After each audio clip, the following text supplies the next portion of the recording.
सारा हिसाब थियरी पर डिपेंड करता है। जिनको कोई महापुरुष नहीं मिला और थियरी नहीं समझते हैं, उनके लिए निराशा तो है ही है। और संसार में भी वो कितने ही आगे बढ़ जाएं, निराशा उनको आएगी, क्योंकि संसार में दोनों साइड मनुष्य को मिलेगी, हानि लाभ, जीवन मरण, यश अपयश, दोनों साइड सबको मिलेगी।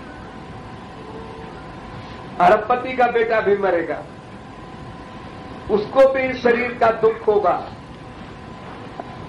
तो शरीर में उसके बीमारी हो गई हो, बैठ करके निराशा बाद में बैठ करके इलाज में करावे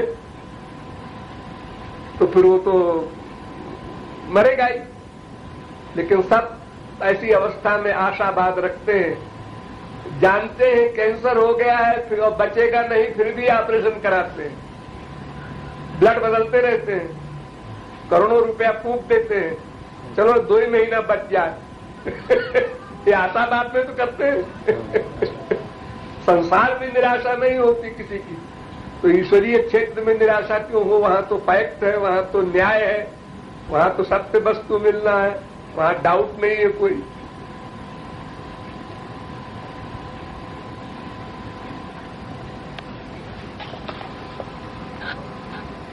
सत्य चिंतन पे डिपेंड करता है। एक लड़का हाई स्कूल में फेल होता है, निराशा का चिंतन किया, मैं फेल हो गया, अब क्या होगा, अब हमारे बाप बिगड़ेंगे, अम्मा बिगड़ेगी, हम पढ़ाई नहीं होगा, अब इसके अपने दोस्तों में क्या मुंह दिखाएंगे, हम मर जाए तो अच्छा, हम मर जाए तो अच्छा, हम मर जाए तो अच्छा, हम मर जाए तो अच्छा। ट्रेन में कट के मर गए।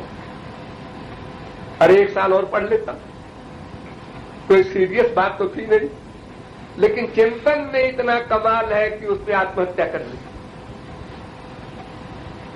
तो चिंतन निराशा का कोई करेगा तो संसार में ये हजारों आत्महत्याएं हो रही हैं रोज।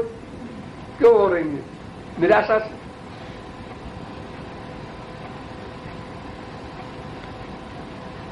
लेकिन जो तत्वज्ञानी है, जिसको थियरी का ज्ञान है और दोनों साइड को समझता है, ठीक है हमारी वीकनेस है, उस साइड में तेज नहीं चल पा रहे हैं, ये हमारी वीकनेस है, हमारी गलती है, हमको ठीक करना है, और कोई गति नहीं है, उधर जाना ही पड़ेगा, और कोई सूरत नहीं है, तीसरी कोई जगह नहीं है। इधर विश्वास है उसको, संसार में डाउट है, लेकिन भगवान के यहां तो कोई डाउट नहीं। संसार में तो हम किसी के लिए ज्ञान भी दे दें, फिर भी वो हमारे साथ बदतमीजी करे। ये तो खूब होता है, घर घर में होता है। अरे जो अपना सुधार नहीं कर सकता, दूसरे का क्या करेगा? लेकिन निरर्थक परेशान रहता है। अगर ये बात समझ में उसकी आ जाए कि हमको केवल ड्यूटी करना है, हम किसी का सुधार नहीं कर सकते, उसमें हमें नहीं जाना है, वो एम नहीं बनाना है, तो अपना ड्यूटी कर दिया, देखो बेटा ऐसा करो, नहीं करता है मरो, जाओ तुम अपना भोगना। उसके लिए बैठ के चिंतन करना और उसको परेशान होना, अपनी आत्मशक्ति खराब करना, ये कौन समझदारी की बात करता है? तत्व ज्ञान का मतलब ये है, जैसे हम हमेशा सोचते हैं हमारा बाप यही है, हमारी बीवी यही है, हमारा बेटा यही है, ऐसे ही वो तत्व ज्ञान भी हमेशा साथ में रहे प्रैक्टिकल लाइफ में, तो मुकाबला करता रहे, वो गड़बड़ न आने पावे। और जो उसको एकदम लाइन काट दिया तो फिर घोर मूर्ख हो गया, हमेशा सब लोगों की तरह हो गया वो भी। फिर जब होश आया, अरे इतना नुकसान कर बैठा। जिसको होश ही नहीं आता, जब लेक्चर सुना हाँ समझ में आ गया, फिर भूल गया। गंदे वातावरण में रहते हुए वातावरण से पृथक रहने का अभ्यास करना होगा। ये अभ्यास है, अभ्यास ही प्रमुख है, वही नहीं करता है जी। वो सोचता है बस मैं समझ गया तो हो गया काम। ऐसे नहीं काम होगा, अभ्यास करना पड़ेगा।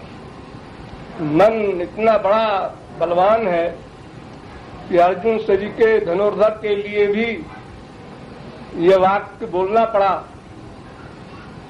मनो दुर्निग्रहम चलम।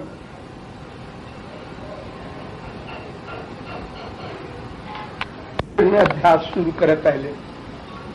चलो 1 घंटे में एक बात चिंतन कर ले, फिर आधा घंटे में, बस थोड़ी थोड़ी देर के लिए जाग जाए। लेकिन महाराज जी, जिसने ये सुन लिया फिर वो रुक नहीं सकता, वो अभ्यास अपने आप होता रहेगा, वो कैसे रुकेगा? क्योंकि इतने सिंपल लैंग्वेज होता है, सिंपल लैंग्वेज है महाराज जी, और इसमें एक शब्द हम कोशिश ये करते हैं, मान लीजिए आपने एक सेंटेंस बोला और उसमें से कोई उसके बराबर का शब्द उठा के रखे तो उसका अर्थ ही बदल जाता है। कहना जो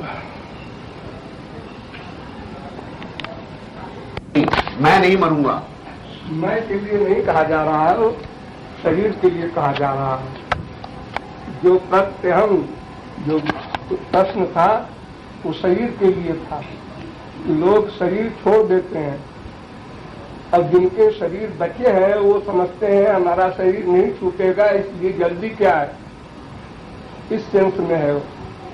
आत्मा के लिए नहीं, क्योंकि वो सोच तो सही है कि मैं नहीं मरूंगा, ऐसा सोचना तो स्वाभाविक है। आत्मा तो करता है, शरीर उसका स्थान है, तो अगर स्थान ही न रहेगा तो आत्मा क्या व्रत करेगा, भगवत प्राप्ति आदि का व्रत कैसे कर सकेगा? तो शरीर की इम्पोर्टेंस इसीलिए है, उसके द्वारा आत्मा व्रत करेगा। और शरीर नश्वर है, और नश्वरपन की भावना अगर सदा रहे तो मनुष्य उधार न करे। जैसे जब बच्चे का इम्तहान 10 दिन रह जाता है, 1 महीना रह जाता है, तो कहता है आप तो पढ़ना चाहिए भाई अब अभी तक वो मक्कारी की है, अब जल्दी करो। तो चाय पीती के रात भर जागता है।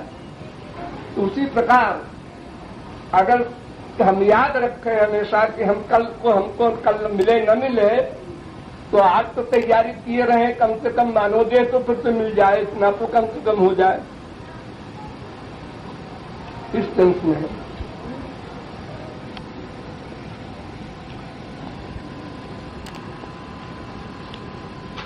हुए उन्होंने अब एक दोहा लिखा है, 2 वासन को भूल मत जो चाहत कल्याण, नारायण एक मौत को दूजो श्री भगवान मौत को भी याद रखो, नहीं भगवान याद नहीं आएगा।